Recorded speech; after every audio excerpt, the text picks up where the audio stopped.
I want to thank everyone for your energy and your presence here. There's been such a warm buzz ever since folks started coming in this evening, and it is I'm not going to get emotional. I am not, but the ability to share these photos with you means a lot to me, especially because, as I was mentioning to some people early on this evening, the originals of these photos no longer exist. If there had not been an opportunity for me to digitize these photos and be able to reprint them in the way that you are now experiencing them as a part of this exhibit, they'd be lost to eternity. And so the conversations that we've planned throughout the exhibit, these Q&A sessions with people that I consider to be seminal figures in archiving history that I've been blessed to be a part of and consider valuable, reinforces the notion that these are moments in history that people have purposefully captured. My uncle, as both the first Black White House news photographer and as a member of the Johnson Publications staff, had access to these moments in history, to conversations and closeness with the subjects of these images that probably cannot be replicated. In the era that we live in now, because people are either wide open during a 24-hour news cycle and trying to give you access to information that you may not have ever wanted, or they're deeply, deeply private because of the expectation of access that comes in the era in which we live now. And so I value the idea that my uncle, through sheer perseverance, because he was turned away from the notion of being a professional photographer at nearly every turn of his career. He tried to do it with the Pentagon, and they said, nope, skin's a little too dark for that. Why are you even considering this? Find something else that you're interested in. So he was a self-made man. He didn't study photography in any formal capacity. He had camera, he had an eye, and he found creative ways to have access before he was officially credentialed to do so. And in that space of probably adding, when he was finally added to the White House news photographer pool, and his years at Johnson Publication was nearly 40 years behind the lens, serving up our history in such a beautiful, beautiful way. So just being able to show you all some of the outtakes that come from my aunt's personal collection. So these were, photos that may not have ever made their way into an official Ebony or Jet magazine, but that my uncle was proud of, and so he gave copies of these photos to my aunt just to say, look what I did. And now I happen to be the caretaker of these images for at least another generation or so. And so you're welcomed into the salon, as these are presented salon style, to discuss these images and have a look at this, but to also honor the folks that have contributed to the canon of this collective history that we celebrate by looking at my Uncle Maurice's pictures as well. And so in order to get us started in that process tonight, I have invited two gentlemen whose work I respect a lot and who I became acquainted with trying to be the person on stage, trying to be someone who was exercising my craft and was just happy that there were folks out there with camera lenses who had an interest in capturing it, like this other gentleman here. I won't embarrass him and start going into history of the shutterbugs in the audience that I know, but I would not have videotaped archives, if you will, of some of my own performances and some of the people that I consider to be dear friends and peers if these two gentlemen had not taken it upon themselves to be present in these cultural spaces and capture performances with their camera. And so after our Q&A, you are invited to step into the multimedia, what we call the immersion space here, to see a reel that they put together of some of these moments in history that they have captured, conversations with civil rights leaders and performers and other notables in our society, and how important it is to capture it when you have the opportunity to do so. And so to tell us a little bit about that process, what has motivated you to be in that business and to continue to serve up our culture back to us in beautiful ways, please join me in welcoming Mike D and Daryl DeBrest. No, thank you, Stephanie. Can you hear me in the back, or can you hear me in the back? Hey. Well, thank you, Stephanie. I didn't expect all this. The shadows of our ancestors, just, I'm humbled, and then wine and cheese, knowing that black folks is lactose intolerant. But I feel very, very blessed and honored to be here, so thank you for allowing us to be a part of this exhibit. I think this is the first time we've had our work featured in such a space like this. I feel like we made art for a second. Oh yeah, you've definitely made art. Okay. And so we want to go back though. I know the story, but I know a lot of people who are here tonight don't, about Video Library. Oh, okay. And the role that Video Library played in helping to develop a friendship and a partnership that has brought us so much of this wonderful archival footage. People from Philly. I worked at Video Library from, I guess, the age of 15 until off and on going to college and stuff, off and on for probably 20 years, and was a used tape buyer. There were two locations, one literally directly across like a block, 40th and Locust, like a block from here, and then the one that I worked at was at Germantown and Mary, 7157 Germantown Avenue. It's a the pizza place is still there. It's across from McMenamin's. If people are near the liquor store, but Daryl, well, I never heard your side of the story, but yeah, I used to work there. My side. Hello, can you hear me? Well, I would go rent films actually from Video Library, where Mike worked. And Mike was a resident film critic, expert. He went to film school. He was a filmmaker. So I would ask him about films, and But I also wondered, he always talked about he had a camera. He was a filmmaker, and I was wondering what you were filming, especially in Philadelphia. The community that I came from, a lot of people didn't venture out. We didn't know anything really about making movies. So when I met a filmmaker, I said, hey, this might be something you might be interested in taking a look at. So I invited Mike down to the Black Lily at the 5 Spot one day. So you want to say what happened the first time you went? Oh, I have permission to tell this story now? I ran this, but I don't want to embarrass anybody. So yeah, Daryl, he's very laid back and lackadaisical, even more so than me. And it's like, things happen for a reason, right? So like maybe about 2 weeks before, there's a big article either in the Daily News or the Weekly or one of those places about how the Jazzy Fat Nasties were making a space for local artists to perform, and they were tied in with the Roots and everything, and it was literally the place to be, and any given week, Janet Jackson and Puffy could be there, and it sounded really exciting, but I like to stay home.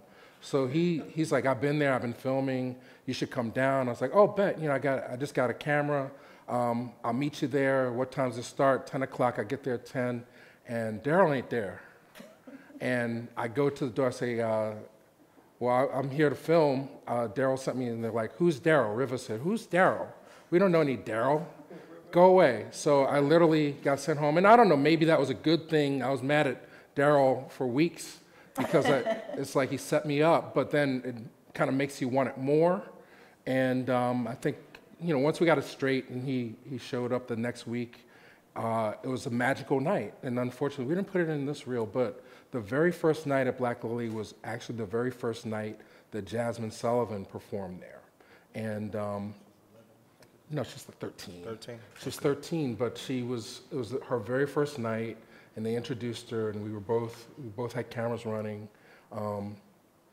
and we captured, she did a couple covers, and it was just magical. And it's like, wow, this person's a star, and the whole night was just energy, and nobody really was filming. Like if you had a camera, it was like on a cell phone or something, and we're talking like 2001. So you're talking like 5 pixels, you know, and most people are like filming, but they got their drinks and it's like bouncing. And I said, this needs to be captured. And over time, I think we figured out a way to build trust, and through Rich Nichols and Mercedes and Tracy, we basically had carte blanche. It took a while to get access to the soundboard. There was a whole thing about getting the board audio, but that was the first step. And so for people who are unfamiliar with the venue or the kind of lore of what Black Lily and the 5-spot meant to the community here, the Jazzies, rather than use their promotional budget that they were given from MCA, their label, to do what typical folks do, which is shoot a lot of high-priced videos and you know, do a lot of different marketing tactics in order to build a name for yourself and sell your albums. They invested their promotional budget from the label in creating this venue and inviting either unsigned artists or up-and-coming artists to come out and perform in this open mic setting. And so people might do material that they were working on. They might be testing out brand new material that had not been recorded and released, or they might be doing their favorite cover song, or they might be looking for an opportunity to collaborate because Philadelphia was such a hotbed of production at the time. They might be looking to get on stage and show people what they could do so that one of these hot producers like Jazzy Jeff or Amir Questlove Thompson from The Roots and these other folks would be interested in taking on their project or to do a song or two on their albums and allow them to become stars. That's what Philadelphia was becoming known for. And so these gentlemen being able to show up and set up cameras and shoot these performances have access to such an archive of never before seen or heard songs, performances from these artists that now have gone on to sell millions of albums worldwide. And well, 2000, 2001, 2002, 2003, that was really, and I recognize, I see a lot of faces that know this already. That was like the bedrock of neo-soul music was Philadelphia. The hub was the studio Larry Gold's. And eventually it led to the opportunity to make a 25-minute short documentary for WYB Philadelphia Stories called Jazzy Fat Nasties in Process. But we, so on Tuesday nights you had the 5-spot, and then next door to Video Library was North by Northwest, and on any given night you might see Lady Alma there, John Stevens, Eric Roberson. John Legend. Oh, John Legend, I'm sorry, okay, government names, right? Lady Alma, who else do we film there? Jeff Bradshaw, no, I'm thinking the woman, Carol Riddick, we filmed there. Breakwater, well, Breakwater's later, but Philly was a hot spot for talent. And I think the thing that I didn't realize, I mean, I knew coming from film school that this was needed to be preserved. I went to NYU and American Film Institute, and I said, there's a story here, but what I didn't realize was that just as they were developing their craft by performing night after night, we were building skills in terms of just having things to film, and within a week we could cut a performance and it was pre-YouTube and hand it like a DVD of a song to the artist. It was a great way to get your 10,000 hours in. I was going to say, and let's stay there for a second for both of you, because, Mike with your film school experience and Daryl with you really having kind of a passion for this archival process, both sound and video. Too, big background. Yes. I just want to touch on that. Excuse me. My background, actually, one of my uncles was one of Art Blakey's jazz messengers. And growing up Spanky DeBrest, my father would tell me stories of how a lot of musicians were exploited. They would go into the studio, they would get recorded, and nobody knew that they were being recorded, and years later, an album would come out. And as a result, the family, they have no residuals, there are no royalties, there's nothing. So I always said that I'm interested in the art, but I always wanted to talk to the musicians. Like every time I went into the basement of the Black Lily, I was saying, look, you guys got to record your own stuff. You got to, there's something called MP3s coming out. You know, Apple's going to have Apple Music. And I was telling them years ago, like, this is the way to go. But everybody wanted the record deal. So we kind of felt as though if we do this for you now, at some point, you're going to appreciate it. You know, and it kind of came back around. So as I say, now everyone is eye level. Now that most people have their material and they can control their own content, it works out. Right, but there was a legit, and then also Craig Carpenter's not here. Yeah. We worked. I mean, if we were just talking about music stuff, Craig's probably responsible for half the things, just like because he had an eye for it, he had a love for it. He still does a lot of still photography and concert photography. So that just gave an excuse. Let's keep our relationship going. We're World Cafe Live, or if we see something that's coming up, let's try and get an interview. And I mean, this is all, the impetus of it was Reelblack TV on DUTV first, and now it's on Philly Cam.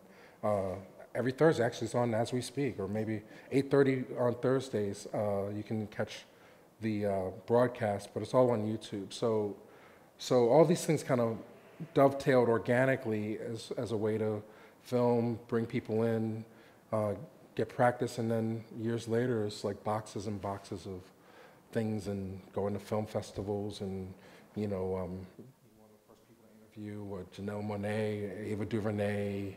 You'll see Chris Rock. That's a student piece. You know, so that kind of becomes the modus operandi too, which is getting people either before they're famous or after they become legendary. You know, but and try to give you a perspective on becoming something, empowering yourself through these stories, these interviews. Oh, you know, the kind of coming together of your interest in capturing and honoring the work of the artist also came together with the fact that you were prepared, because you all had cameras. You know, I think one of the things that we want to explore in the course of these Q&As, and hopefully that people will reflect upon as you leave the exhibit, is this idea of, we have so much technology now at our fingertips. How are we using it? And so having video cameras in the early 2000s was kind of a big deal, because you know, price point, and also the kind of differentiation between point and shoot, you know, it's like point and shoot cameras versus DSLR, more of a professional grade of camera. There were a lot of people who just didn't buy them for any purpose other than trying to shoot their kids learning how to walk and that kind of thing. But you all were able to walk into a space, set up a tripod, or, you know, fight the crowd and get up close to the stage because you had, you know, high quality cameras and can capture this. The technology was, well, leading into, yeah, I guess there was some. Mike had the high quality camera. I had the family handycam. It was a JVC. I still have it, you know. Right, but they're all digital.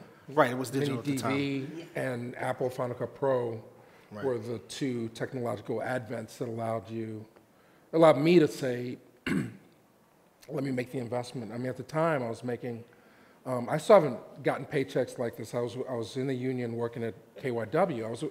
I was working at Video Library weekends, and then I was, you know, on call to work as an editor overnights at Channel 3 around that time. So they literally, it was a switchover from analog to digital. So they literally, I barely knew I was doing analog, but I had the experience from film school. I could take the test and pass it, but literally about 6 months after I started, they said, we're switching to nonlinear. So I got paid to learn how to edit nonlinear, and then a friend of mine I was talking to, who's sort of like Daryl, just technological geek, was like, okay, you know, for about 10 grand, you could put yourself in this game.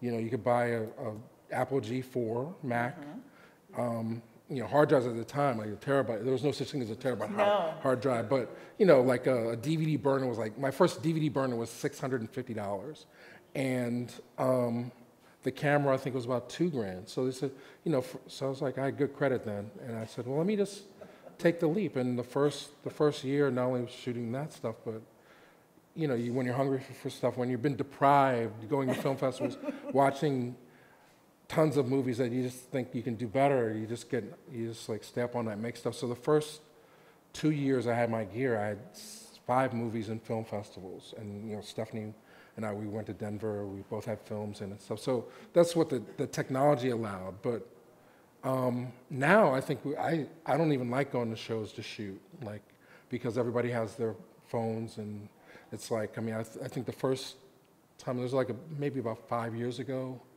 we shot a show at World Cafe, and I managed to get like 5 people to come out to shoot. Tell them one of your favorite cameras now. I shoot with the phone a lot, but like we, you know, shot like 5 cameras, and before I got home, like there were like 20 people had uploaded their version of the experience to YouTube. So I said, well, we're not the myth makers any longer. So I kind of shifted my energy to less concert stuff and more ethnography through what the YouTube does, you know. I was going to say, and Daryl, because you didn't go to film school and you're using that family camera, what is your philosophy about how you come into this game and what you wanted to get out of each time you came out to shoot? I was thinking about, can you all hear me? I think that some people shoot, especially today, they shoot to say, look where I am. You know, I'm in this place where you're not right now, and they take pictures. I came from North Philadelphia, around Broad and Erie, and a lot of the places that I ventured to, a lot of people in the community, they didn't want to go out to, or they just didn't know about it. So I shot to say, look where you should be. You know, my shooting was to capture the soul and try to invite you out and say, you know you want to be here, you know you want to try this. So that was my philosophy behind shooting, and that's what I try to do now, is to make you want to feel what's going on in that space and want to venture out. I also want to say that I don't think that everybody's entry point to this, Black Lily is a perfect example. Bear with me for a moment while I try and get this together in my head. The very earliest wave of people who were Black Lily regulars came because they wanted to be seen and heard, but in a context of other up-and-coming artists and being surrounded by quality talent. The next wave of folks, after Black Lily developed a reputation, came because they wanted to be seen and heard, but they wanted to be thought of immediately on a particular level of professionalism or quality. I mean, people started moving to Philadelphia in order to be part of the scene. Right. And so it changed the vibration in the room of why both the performers came and just onlookers. Mm-hmm. And it helped to develop a reputation here in Philadelphia that we were cliquish. And I wonder, you know, as a performer, there was a constant conversation around what it means for Philadelphia to be cliquish. And I always kind of shunned that because I'm like, these are natural friendships. It's just happened that you hang out with a really, really talented group of people. But from the lens side, as you're capturing this, did you feel as acutely the shift in people's intentions for being in a space or delivering the artistry and what the scene was developing into that you all were capturing each week? Yeah, well, I mean, I think, well, to piggyback on what Daryl was saying, my reason for wanting to document this stuff was because so much of our history as people of color has been in the oral tradition, and it seems like things that are written we're not as tuned into that, but visually and what we speak mm-hmm. is how we remember. And having a camera, it's like, you know, I think one of the things was Ken Burns' Jazz. You know, as great a film as it was, I said, wow, you know, if somebody had decided to put the money up 10 years before, how many people would have actually been able to speak in their own voice about the experience of being a progenitor of jazz. So when I had an opportunity to see what was going on with Black Lily and how so many people, you know, from Jill Scott to Kindred to Jazzies, the Roots, they're all in their prime making this stuff and getting signed to labels, Floetry and all this stuff. I said, well, we have an opportunity to tell our own story, and let's not wait for somebody else to determine its value. And that's always the tension I have in terms of Black creativity. It's like, it seems like it doesn't matter until somebody else assigns value to it. So I really appreciate the fact that we have a chance to do this here. But I think also you see a subcultural thing. Like if you study any subculture, there's a rise and a fall. There's people, it starts off as seedlings and it grows just on the strength of love, and then eventually it gets commodified and maybe assigned a name, you know. We're voguing now, you know, or it's neo-soul now, and then people identify around it and it's used to sell something. But, you know, eventually, I think what I started to notice, and we stopped going every single week after a point because people weren't really using it as a safe space to experiment as much as we're going to give the exact same show every week and we're going to hone our performance. It's almost like, there are a few artists that, like Shakeenan, might come in with something new, but after a while, I feel like the main acts were just giving you the same set list every week, and then maybe what happened was when their records came out, they went on tour. It wasn't like the Apollo thing, which was we can make more money at the Apollo, you know, performing in a big stadium as opposed to doing 10 shows a week at the Apollo. It was more a situation with Black Lily where literally these people were touring the world with their music, and the next wave of artists weren't quite on that same level of experience. You know, you're talking about somebody like Kindred they both had record deals 5 years before they came together as the Family Soul, and they knew their craft, and they were just, the opportunity to perform at a Black Lily was what a lot of people, even Jasmine, even though she was 13, she'd been performing, you know, she performed for Stevie Wonder, you know, 2-3 years before Black Lily even started. So once you pull all the stuff out of the ground, and the next wave of seeds have to grow as well, and I think. Well, just to dovetail on that, back to your point a little bit when you said it became cliquish. I mean, churches are cliquish, and Tuesday night was like a religious thing. It was church for a lot of people, and humans naturally have groups, so capturing it, I'm like an observer. You know, you see these groups, but each group had a story. So for us, you know, we would go to one set of artists, the Jazzies, that would be one type of story.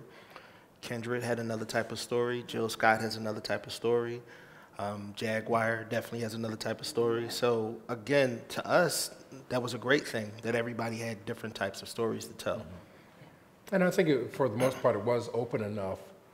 There were a lot of situations where, and you also see it at Black Star, where people get so enthused by the experience that they may be there like one Tuesday, they're just a spectator, but then they come back 2 or 3 Tuesdays and it's open enough. They have stuff, and I've seen that like many times at Black Lily and at Black Star. Somebody will come one year, and then the next year they'll submit, and they're in the festival and they're part of the loop. So I think, you know, Philly's got it like that. But I think also the industry, I think a lot of the artists, once they got corporate deals, and this happens everywhere, and we need to be careful about our art. A lot of times artists will come in and they wouldn't perform certain songs because now they were under contract. Or I'm not going to try this out yet because we're going to put that out on the next album. You know, so everybody became Hollywood a little bit. Yeah. So, but also another story that we don't mention a lot of the musicians. I mean, we know the main names, but look at Adam Blackstone. Yes. I mean, the bass player that sat in the back, quiet, never, you know, he was like one of the quietest dudes there, who is now the music director for the Grammys, for everything you see on television today. Is Adam Blackstone, you know. Yeah. And a lot of the musicians on that stage, Scott Storch, you know, so many musicians that came and sat in that room every Tuesday. And so with that in mind, yeah, Black Lily is just one, very concrete example of how this energy manifested in Philadelphia. Okay, I'm back. Black Lily's one example of how this energy manifested in Philadelphia, and something we can point to that evolved. And for folks who aren't originally from here or are recently here, Black Lily ended, folks move on, and then the venue, the 5 spot that was the host of it, actually burned to the ground in early '07. And so, this history lives in the footage because we're not able to go back into these spaces and even attempt to recreate that energy in the same space anymore. So when you look back over, we have this wonderful reel that you all can experience. Go sit down on a riser and just take in some of these interview clips and live performances that you all were able to capture. But for each of you, is there something that stands out for you that you've captured over the years that has particular significance to you personally? Well, a lot of it is things that we haven't shown, or things you can't see. No, but Dick Gregory was one of our greatest outside of the Black Lily. But just having access, I think that trust, shooting at the Lily gave us a lot of trust, a lot of artists, because we would film and people wouldn't see it up on, YouTube or whatever the next week. We would hold things until the artist, it could be sometimes 10, 20 years later, and they said, oh, I feel comfortable releasing that now. So they trusted us, which gave us entree into a lot of other people's lives. So you have a different feeling about Dick Gregory. That's some painful. It's good karma. Mike became a meme. It's good karma because of his conversations with Dick Gregory. Yeah, that's a life-changing experience for a lot of people. We'd gone viral many times before that, but. That's probably the biggest thing we've done to date. Literally millions of people. And officially, if you say, I've watched our videos on YouTube, and then probably 10 times as many people have seen snippets of it. Right. Even when we were interviewing James and Toomey, he's like, oh, I recognize your voice. So I guess, until something else happens, that's the claim to fame. But I would just say, the gift, I feel blessed just knowing I had an interest and a talent in telling stories and just believing I could make movies. It's just having a camera just gives you a license to be anywhere, and people accept it even now more so because of the camera phones. But people, again, trust is a big thing. I always liken it back to the City of God Brazilian film, where the guy encounters the gangsters, and then they find out he's got a camera, and then he's like, "Oh no, come in. We want you to tell our story." So just the amount of rooms that I've had a chance to be in, we've had a chance to witness, not only witness but be up close and be the people Barbecuing that are with trusted Bobby. to tell the story of Bobby Seale. Bobby Seals. Who would ever thought that we would be That was doing a cooking WYB. show? I wish there were more things like WYB where you could have work funded and you could really explore things. But that was Kevin Deal. We worked with Bobby Seale for a week. The movie you'll see in there, I made about, actually, there I am on CNN right there as we speak, looking younger and thinner. But made a movie in half a day with my grandmother, uploaded it to YouTube, got into a film festival and ended up winning a prize that took us to Washington, D.C. on the day of the inauguration. And I would say that was one of the most exciting things that's ever happened for me, because we were in D.C., it was freezing. I think you were down there too. Mm-hmm. Literally people, and my grandmother, she's like, do you want to go? It's like, no, honey, you can go. So, and she probably would have died, she would have froze to her wheelchair. It was 17 degrees where I was standing out on the National Mall. But we spent the morning with the camera just talking to people, just capturing the energy of the day. And one of the things that was most touching was a homeless woman. And she just basically bared her soul. She's like, this is such a a big day, the energy, I can feel it, but I wish I was with my son. You know, he knows I've been having some tough times, and if he sees this video, you know, it's like, wow, you know, this is the power of the camera. It's not about what you did on the Instagram, what you ate today or whatever. It's really telling somebody else's story, and in a way that has some empathy, you know. So that's still my number one. And then we did something similar. I had my intern Alex, you know, the day after 45 won, she's gone to a school that was predominantly white, and she discovered how many people voted for Trump or were happy that Trump won. And she felt a certain way. And I said, well, not everybody feels that way. So we went literally to the Martin Luther King statue on Lancaster. We started from there, and we just spent the whole day with the camera phone, just talking to people. How do you feel about the day? And we made a 10-minute movie about it, and put it on YouTube, and I think it's got like 10,000 views or something. But those are more interesting things for me, as opposed to like running up on a celebrity or catching stuff like that. It's really, my core is like, you know, we should be telling our own stories. Yes. In that respect, how validated do you feel about the access that you've been given and the product that you've been able to create? In the clip that's playing in the multimedia room is footage of Amy Winehouse that was actually included in her documentary. So this is what I'm talking about, these moments that you're able to capture, not knowing how important it'll be to have it then, because you won't be able to get it again. But people like Spike Lee, who have now gone on record and are championing the idea that you don't have to have a film degree to make films, that there are folks who are saying be very purposeful with the way you use this technology in order to do the storytelling, be creative about the way that you fundraise in order to get projects done, and that is the mentality that more people should have in order to really make use of all the stuff at our fingertips. Just my feeling about film school, I think, you know, so many stories don't get told because of barrier of entry, but I think you have to know your craft and you have to study it. And you know, I think Pete Chapman, he said it best. He's like, film school is like going to a gym. It's like all the equipment's there. You could lose weight on your own. You could get in shape on your own. But if you have a structured system and there's accountability, you'll get to your goal much faster. So my gripe about film school isn't that you don't need it or you don't need to be educated. It's just the whole educational system is a debt system. It's a way to keep, you can't work freely as an artist if you're always thinking about money.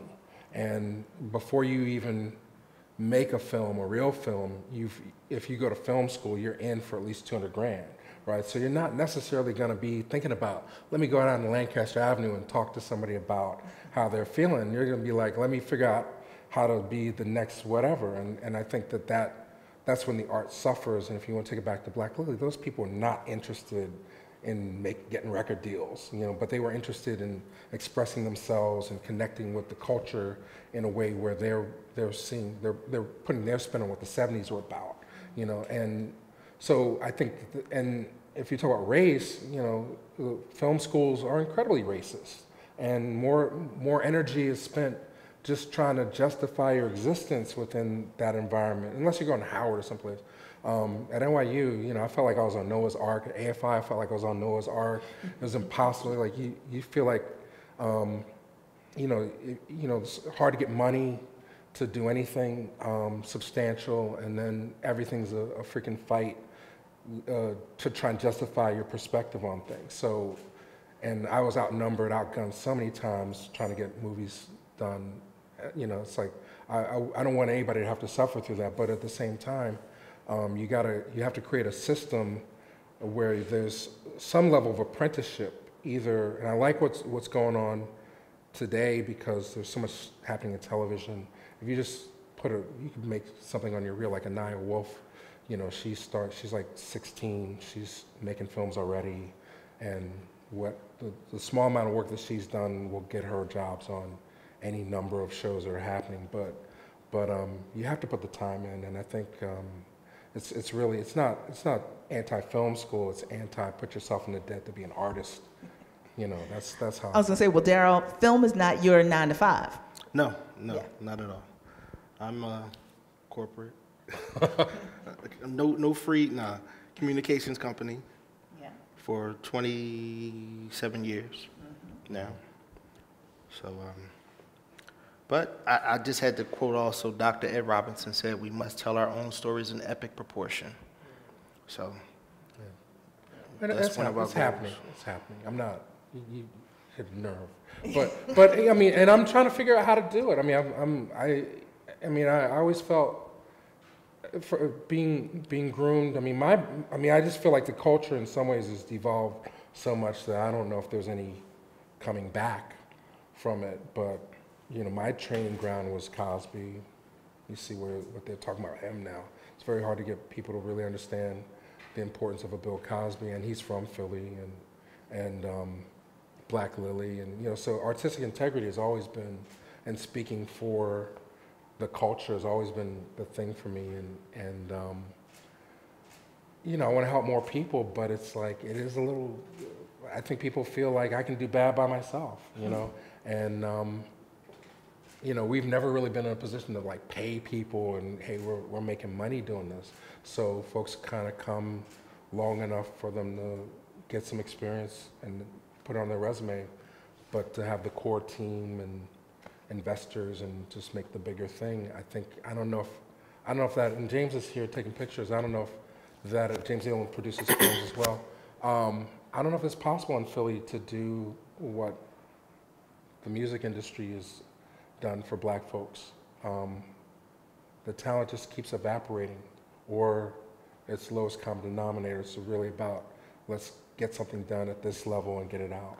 Well, there's also a dynamic that we were talking about, I was having in some casual conversations as the doors open tonight, about the fact that when you're 22 and you're in these creative spaces and your primary objective is to be seen and heard and taken seriously for your craft, it's a different consideration when you're 35 and might be married or a parent or in a different space in life, about how much time and energy and focus you can dedicate to the hustle that you could when you were fresh out of college, or you know, just starting out in finding your voice and developing your skill. So you know, there's a kind of life arc, I think, that happens to a lot of people. Yeah, maybe.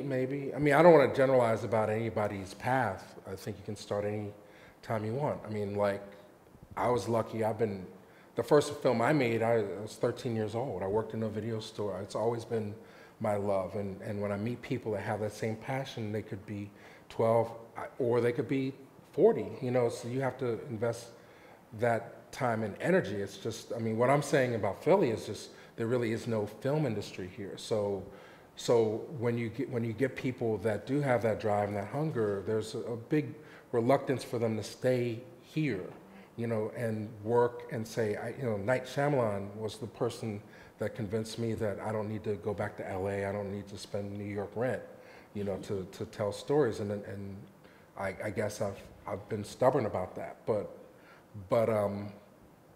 you know, just coming together, recognizing, and then we just showed Bring the Beat Back. I mean, the music industry, you know, one of the things that Chuck D says, like, instead of trying to find what's unique about Philly and Philly hip hop, a lot of artists tried to migrate into what New York was doing, or maybe identify with that. So I don't know if I mean, there's stories everywhere.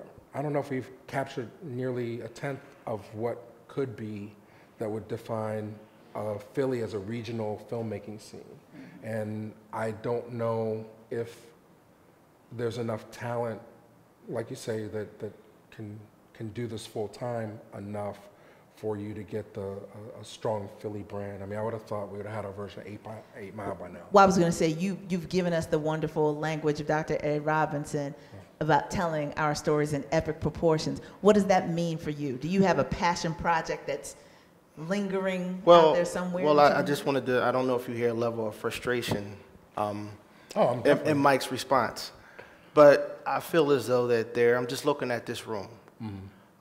You had to sacrifice some of your family time. You had to sacrifice some of your kids growing up. You had to sacrifice a lot to be the griot. And I think that there's a role that we have to play. And everybody in society sacrifices to play a role to help the next generation. Right. So although, you know, you might not be the filmmaker that Philadelphia deserves, or whether or not they will respond the way that you know, we need. Oh, no, no, but what I'm saying is that we do need the griots, though. And that's how I look at it. No, overall. I feel, look, don't get me wrong. I'm very happy. I didn't mean you in particular, but there are a lot of people who feel. Well, I mean, everything is a sacrifice. Everything, there's a price for everything, you know? So I guess my frustration is, especially when I see the photography here, I know the stories, I know the struggles. We are blessed to be able to talk to people. I mean, somebody said, like, wow, you know, Gil Scott Heron. I mean, that was a great day, too. We spent the whole afternoon listening to him and absorbing his energy. A lot of people aren't here. And every year that goes by, there might be a piece of footage that we manage to capture of someone who's transitioned, you know, Chico Hamilton.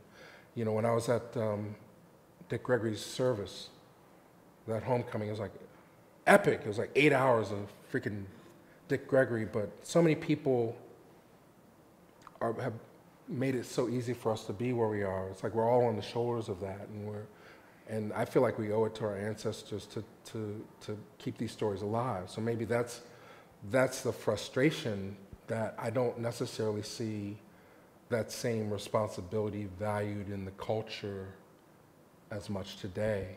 And maybe when we talk on the radio, when you see the door finally opened and now value is being assigned to what we do naturally, there's a level of compromise that comes in. And, you know, that's where I would like to see more people just take their phone out and talk to their grandmother, take their phone out, talk to the guy on the street, use the information that we've done to help open a door of discovery, as opposed to always treating it like, hey, this is like a cool mirror. You know, this is me doing this is me doing that. Hey, let me do this, and trying to, I mean, the biggest, I always talk to Charles Woods, like, I don't want to be a pundit. I don't want people to think that I certainly know stuff. I take on my gray hairs, but I don't want anybody to think that they can't do what we've done. Right. It's so much easier now, because that phone there, it'll shoot. If we leave that particular thing there, it'll shoot for 7 hours, unless it overheats nonstop, and it won't cost any more money than what it costs a month. Whereas a lot of weeks we can go to Black Lily just because we didn't have money for tape. Right. We never asked for anything back for anybody. We just did this on the strength, and a tape back then was what, $8, $10 a pop, right, for 1 hour. You know, when I was in film school, 10 minutes of film was $100 just for the film. And then to get it, and you didn't even know if it was in focus or exposed properly till you gave the lab $100 to get it back. You know, and then you'd have to get a screening room or a steam back just to be able to project it. So I'm envious in some ways of people that want to tell stories today and the technology, but at the same time, I have a certain amount of anxiety that it's because it's not monetizable, and you don't get a lot of likes for it. People won't go in the direction of let's make sure that we get this captured properly. And so that kind of brings us to a wrapping up point, because I want to give people a chance who have not had a chance yet to see some of the images, to walk through, and certainly for people to come in and see some of the footage that you have allowed us to share as a part of this exhibit, which I'm deeply, deeply grateful for. So part of the, and Gary, hold on one second. Part of the purpose of these Q&As and the exhibit and our gathering overall is to light the fire of archival contributions in each of you who visit the exhibit. So if you have an image on your phone, or if you brought a physical one with you tonight that you would like to contribute to a collective history that we'll be gathering throughout the run of this show, we want you to let us know. And we will put you, we can scan it or we can upload it, and we're gonna create a slideshow. We want everyone to think of themselves as walking pieces of history every single day, and that your images or your sound bites, things that you collect that interest you, are of interest to a much larger audience than just your audience of one. And so if you don't have it tonight, that's okay. We'll be here until July 21st with the exhibit. You can come back and you can bring it back. And we would love to have that and have it be a growing, living organism that is a function of all of you who pass through the doors to check out this exhibit and want to add your voice to the archival process and introduce the good folks at Slought to other talented eyes and voices in our community, which is incredibly, incredibly necessary for this institution to continue and thrive. So hang, please come check out the Reelblack Immersion studio, and folks will still be around to answer some questions. Yeah, I'm hanging out. Thank you, Steph. I love you. Thank you. Thank you, Steve, gentlemen. my brother. And don't eat too much cheese, because we know how we are.